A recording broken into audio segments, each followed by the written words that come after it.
تو حرام طریقے سے لوگوں کے مال کھانے کی رشوت ایک بڑی بری قسم ہے۔ قرآن میں اللہ تعالیٰ نے کہا سورہ بقرہ آیت نمبر 180 میں وَلَا تَأْكُلُوا أَمْوَالَكُمْ بَيْنَكُمْ بِالْبَاطِلِ، آپس میں ایک دوسرے کا مال باطل طریقے سے، حرام طریقے سے مت کھاؤ۔ وَتُدْلُوا بِهَا إِلَى الْحُكَّامِ لِتَأْكُلُوا فَرِيقًا مِّنْ أَمْوَالِ النَّاسِ بِالْإِثْمِ وَأَنْتُمْ تَعْلَمُونَ، ناجائز طریقے سے ظلم کرتے ہوئے تم لوگوں کا مال کھاؤ گے حاکم وقت کو رشوت دے کر کے، حاکم وقت کو، قاضی کو، اور اسی طریقے سے جو بھی ذمہ دار ہے اس سے اپنے فیور میں فیصلہ کرانے کے لیے، باطل کو حق کرنے کے لیے، جھوٹ کو سچ ثابت کرنے کے لیے آدمی رشوت کھلاتا ہے تاکہ فیصلہ میرے حق میں ہو جائے۔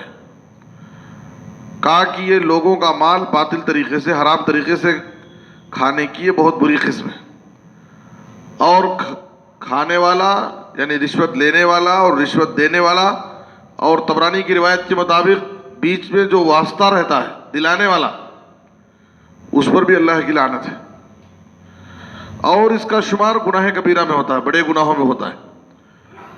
سورہ مائدہ کی آیت نمبر 40 میں اللہ تعالیٰ نے یہودیوں کی مذمت بیان کرتے ہوئے ان کی ایک صفت بیان کی ہے، سماعون للکذب اکالون للسحت، یہ یہودی کان لگا کر کے جھوٹی باتیں سنتے ہیں، جھوٹ سنتے ہیں جاسوسی کرنے کے لیے۔ دوسری صفت بیان کی کہ اکالون للسحت، یہ حرام، بہت زیادہ یہ حرام کھاتے ہیں۔ حافظ ابن کثیر نے تفسیر میں اس کی تفسیر میں لکھا ہے السحت الحرام وهو الرشوہ کما فسرہ ابن مسعود، کہتے ہیں کہ اس آیت کے اندر جو کہا کہ یہ یہودی بہت زیادہ حرام کھاتے ہیں، تو یہاں سحت سے مراد حرام ہے اور وہ رشوت ہے، یعنی رشوت لین دین بہت کرتے ہیں، رشوت کے ذریعے یہ لوگوں کا مال حرام طریقے سے کھاتے ہیں۔ تو اس لیے سماج اور معاشرے میں آج یہ چیز بہت پائی جاتی ہے، رشوت ہے اور یہ حرام ہے، چاہے اس کے نام کچھ بھی رکھ دیے جائیں۔ بسا اوقات لوگ حرام چیز کو حلال کرنے کے لیے اس کا ایک خوبصورت نام دے دیتے ہیں، کہتے ہیں کہ یہ تحفہ ہے۔ رشوت کیا بھی نہیں سمجھنا، یہ ہماری طرف سے ایک چھوٹا تحفہ ہے، یہ تحفہ نہیں ہے۔ نام بدلنے سے حرام چیز حلال نہیں ہو جاتی۔ صحیح بخاری اور صحیح مسلم کی حدیث میں ہے، ایک مرتبہ نبی صلی اللہ علیہ وسلم نے بنو اسد کے ایک شخص کو جس کا نام ابن اللتبیہ تھا، صدقہ وصول کرنے کے لیے بھیجا، عامل بنا کر کے۔ جب وہ صدقہ وصول کر کے آئے تو جو کچھ صدقے میں ملا تھا وہ لا کر کے نبی صلی اللہ علیہ وسلم کی خدمت میں دے دیا۔ کچھ جب صدقہ وصول کرنے کے لیے گئے تھے تو وہاں پر ان کو کچھ تحفہ ملا تھا۔ سفیر کو زکوٰۃ چندہ لکھاتے وقت بولتے ہیں کہ یہ ہماری طرف سے تحفہ، یا کوئی اس کو خوش ہو کر کے کوئی کپڑے دے دیا، کوئی کچھ دے دیا، کوئی کچھ دے دیا۔ تو جب واپس آئے تو جو صدقہ تھا وہ لا کر کے دے دیے، کہا کہ ھذا لکم وھذا اہدی لی، یہ تو صدقہ ہے اور یہ مجھے تحفے میں ملا ہے۔ تو نبی صلی اللہ علیہ وسلم کو بہت غصہ آیا۔ آپ صلی اللہ علیہ وسلم مسجد میں آئے، ممبر پر کھڑے ہوئے اور آپ نے لوگوں سے خطاب کیا۔ خطاب میں آپ صلی اللہ علیہ وسلم نے لوگوں کو ڈرایا۔ آپ صلی اللہ علیہ وسلم نے کہا فَهَلَّا جَلَسَ فِي بَيْتِ أَبِيهِ وَأُمِّهِ فَيَنْظُرْ أَيُّهْدَى لَهُ أَمْ لَا، کیوں نہیں یہ شخص اپنے ماں باپ کے گھر میں بیٹھا رہتا، اپنے ماں باپ کے گھر میں بیٹھ کر کے دیکھے کیا اسے تحفہ دیتا ہے کوئی۔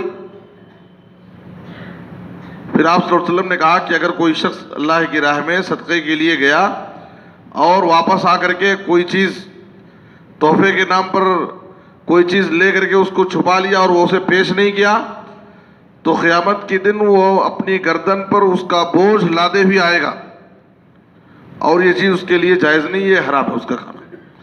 اس کو چاہیے کہ وہ لا کر کے بتائے. اب جو اس کا ذمہ دار ہوگا وہ اگر مناسب سمجھے گا تو اس کو اس کے تحفے کی چیز دے دے گا, لیکن بتانا ضروری ہے, پیش کرنا. تو آپ صلی اللہ علیہ وسلم نے کہا کہ اگر بغیر بتائے ہوئے, بغیر اجازت کے وہ شخص اس کو چھپا لیتا ہے اور اس کو رکھ لیتا ہے تو اس کا شمار حرام طریقے سے مال کھانے میں ہوگا اور یہ اس کے لیے جائز نہیں.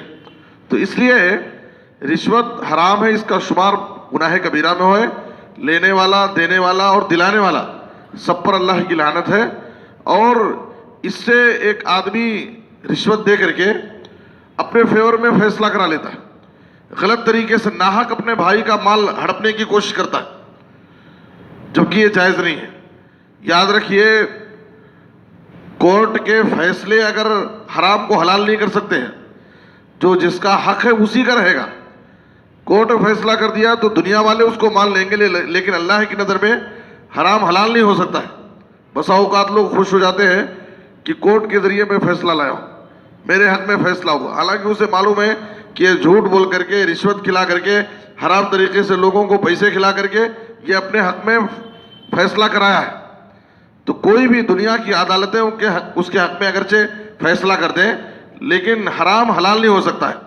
نبی صلی اللہ علیہ وسلم نے کہا صحیح بخاری کی حدیث میں, انما انا بشر, میں بھی تمہاری طرح ایک انسان ہوں. تم لوگ میرے پاس مقدمے لے کر کے آتے ہو, اور تم میں سے کچھ لوگ بڑے چرب زبان ہوتے ہیں, بڑے باتونی ہوتے ہیں, بڑے اچھے انداز میں باتیں کر لیتے ہیں, حالانکہ وہ اچھی باتیں کر کے اپنے بھائی کا حق مار لیتا ہے. میں اس کی باتیں سن کر کے اس کے حق میں فیصلہ کر دیتا ہوں. اگر کوئی شخص جھوٹ بول کر کے حرام طریقے سے اپنے بھائی کا حق مارتا ہے اور فیصلہ مجھ سے کرا لیتا ہے تو سمجھیے کہ میں اس کے لیے جہنم کی آگ کا ایک ٹکڑا اس کو دے رہا ہوں, چاہے وہ لے جائے یا چھوڑ دے. یعنی میرے فیصلے کی وجہ سے حرام حلال نہیں ہو سکتا ہے. تو معلوم ہی ہوگا کہ رشوت کا لینا, دینا, دلانا یہ سب حرام ہے, گناہ کبیرہ میں اس کا شمار ہوتا ہے, اور ایسا کرنے والے پر اللہ رب العالمین کی لعنت برستی ہے. اس لیے ہمیں چاہیے کہ ہم اس گناہ سے اپنے آپ کو بچائیں. اللہ سے دعا ہے کہ اللہ تعالیٰ ہمیں ہر قسم کے گناہوں سے بچنے کی توفیق عطا فرمائے. آمین, تقبل رب العالمین. وصلی اللہ علی نبینا محمد و آلہ وسلم.